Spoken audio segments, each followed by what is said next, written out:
मैं डॉक्टर आशीष चांडक और आप देख रहे हैं चैनल क्विक इंजीनियरिंग। आज के इस वीडियो का टॉपिक है functional testing and non functional testing. तो इस वीडियो में हम देखेंगे क्या डिफरेंस है फंक्शनल टेस्टिंग और नॉन फंक्शनल टेस्टिंग में। तो चलो इस वीडियो टॉपिक स्टार्ट करने से पहले देखते हैं। एक मैं आपको सिनारियो बताता हूँ। आईटी इंडस्ट्री में प्रोजेक्ट कैसे आते हैं। बिजनेस एनालिस्ट क्लाइंट के पास जाता है, क्लाइंट अपनी रिक्वायरमेंट देता है, फिर business analyst pen and paper पे वो रिक्वायरमेंट लिखता है। उसको मीन्स क्लाइंट बताता है कि मुझे ऐसा एप्लीकेशन चाहिए, इसका ऐसे डिज़ाइन चाहिए, इतने टाइम में चाहिए, ये फंक्शनैलिटी चाहिए। तो जो भी फंक्शनैलिटी जो पेन एंड पेपर पे लिखी जाती है और वो फिर फंक्शनैलिटी वो इम्प्लीमेंट की जाती है इंडस्ट्री के तरफ से। फिर एट द एंड में वो फंक्शनैलिटी इम्प्लीमेंट हुई है या नहीं हुई है वो चेक किया जाता है फंक्शनैलिटी टेस्टिंग से। समझ में आया। जो फंक्शनैलिटी चेक करने के लिए फंक्शनैलिटी इम्प्लीमेंट हो गई या नहीं हो गई, ये सब चेक करने के लिए यूज़ होती है functionality testing.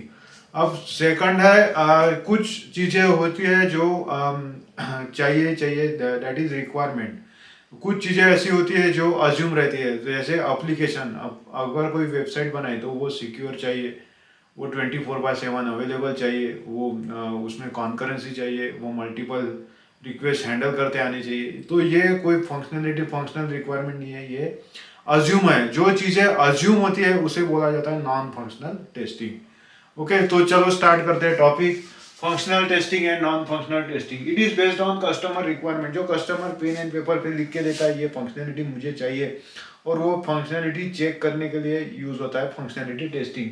It is based on customer expectation, यानी एप्लीकेशन सिक्योर रहना चाहिए, अवेलेबल रहना चाहिए, रोबोस्ट रहना चाहिए, कॉन्करेंट रहना चाहिए। तो वो एक्सपेक्टेड रहता है। So it is based on customer expectation.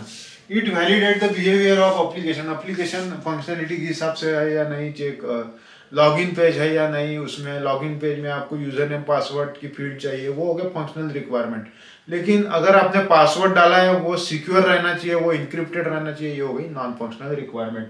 So it validate the performance of application. It is carried out using functional specification. तो फंक्शनलिटी टेस्टिंग कैसे चेक करते हैं। एक फंक्शनलिटी एक एसआरएस डॉक्यूमेंट होता है। एसआरएस यानी सॉफ्टवेयर रिक्वायरमेंट स्पेसिफिकेशन डॉक्यूमेंट होता है, उसमें रिक्वायरमेंट लिखी जाती है और वो रिक्वायरमेंट के हिसाब से टेस्टिंग होता है एप्लीकेशन का, तो उसे कहते हैं functionality requirement. And it is carried out by performance specification, यानी एप्लीकेशन सिक्योर है या नहीं, अवेलेबल रहता है या नहीं, लोड हैंडल कर सकता है या नहीं, सडन स्पाइक आया तो हैंडल कर सकता है या नहीं, तो उसे कहा जाता है परफॉर्मेंस स्पेसिफिकेशन।